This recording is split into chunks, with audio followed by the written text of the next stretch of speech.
What is going on, everybody? Welcome back to the Civilization 5 mini-continents AI-only battle. We have 15 or 16 turns, because I missed the stop by 1 point. We're now at turn 181. I haven't looked, I haven't been watching it, super closely, so this will be my first time. I saw some things when I just sort of clicked away the notifications. But yeah, I haven't been, staring at the screen for the last hour and a half. It's getting even slower, I know. I didn't think it could be possible, but there we go. But yeah, we're at turn 181. We'll have a look around. Next episode... Actually, we've only gone 10 turns, haven't we? I think I was supposed to go to 185. But never mind. It looks like some stuff's happened. So we'll keep going.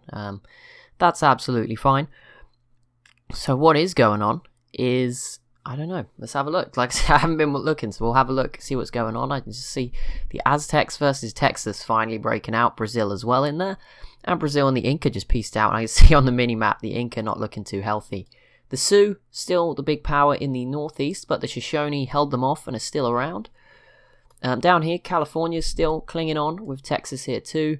The Aztecs here, the sun just came out so bright, and now I can't see anything. Well, this is awkward. The Aztecs have planes, and their capital is under attack. I don't even know how that's happened, but I'm sure they will hold off here, because they look big. I mean, they have lost all of the Caribbean to Spain, which is a bit of a surprise, and the Sioux also helped a little bit. They've come down here, and yeah, you see Brazil slowly dismantling the Inca. They're down to 4 pop in their capital as well. That's not so fun. There you go, that's the Americas. We'll go over to Europe now, because it's probably easier. Spain finally did settle a city and island. Took a while. Germany held on to Dublin. I don't know, did Germany always have this? I think so. Maybe someone else took it off England first, but yeah, Germany now has it.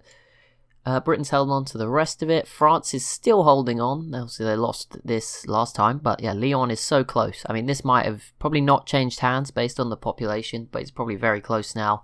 And this city under siege as well. Germany making the cross over this giant river. Spain's doing their own thing down here. It looks like they're going into Africa. We'll have a look at that in a second. Rome down here have not done anything new. But they are obviously part of this attack on France. Although they're a bit more awkward. They're coming from a different angle. Russia took Krakow and Warsaw off of the Huns. The rest of it is still with Attila, but yeah, Russia looking much better tech-wise. I think they are still leading for technology. They are also attacking Mongolia in the east, so that is Europe. Let's come down this way. Babylon's still around. Just Arabia's still here. India is in the Arabian Peninsula.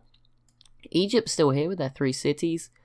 Mercuria, oh wow, okay, so the Congo were obviously having some success, but Mercuria has crossed the river and conquered them, and finally Rhodesia, some point recently, conquered Burundi's capital. There we go, that's all that matters. Ethiopia is still pretty much the same for now, but yeah, big moves from Mercuria. Planes are probably playing a big part in that, and the frigates as well. Mali struggling, the Songhai got their capital. Spain has sort of made their way around the coast and is still coming. The Congo have got some split into 3 separate areas. That is brutal. Mali is still up here as well. But yeah, Spain making progress. Carthage is still here. Right, let's go to Asia. The Khazar haven't really done much. Did they always have this? I don't know. There's a city there. Maybe some new cities that they didn't have before. India, just the same really. Nothing crazy. They do have planes and they're doing good on technology. Siam's still here with the same islands. Doesn't look like too much has changed. India's settled here, but that is about it. Australia, pretty much the same as well. Maybe they've squeezed a few more units into this space. Korea has captured, I think, all of these cities off Mongolia. Maybe 1 off somebody else, but I think definitely 2 off Mongolia.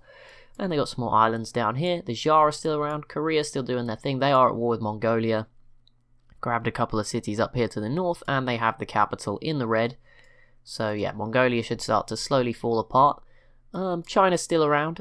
They actually just escaped with a peace deal late in the last turn before we started this. I'll have a look at the religions, just quick update. Next time we'll probably go to 200, and then I'll just show you the info addicts as a good time. So that'll be a bit of a longer episode because we've had some short ones.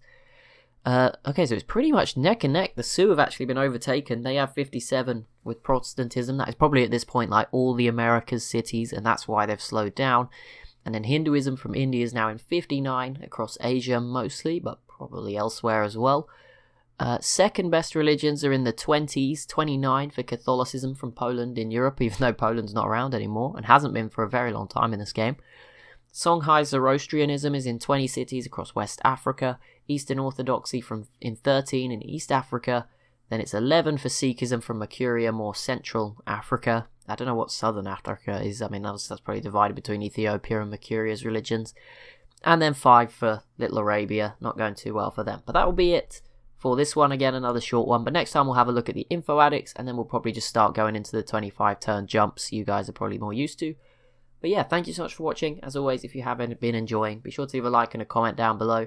Let me know what you think's going to happen next. Where's going to be the big changes, and who do you think's winning? Because the Sioux were doing very well and Korea were, but they've been slowed down quite a lot. Obviously, we'll get an insight into that next episode. But yeah, thank you so much for watching, and I'll see you in the next one.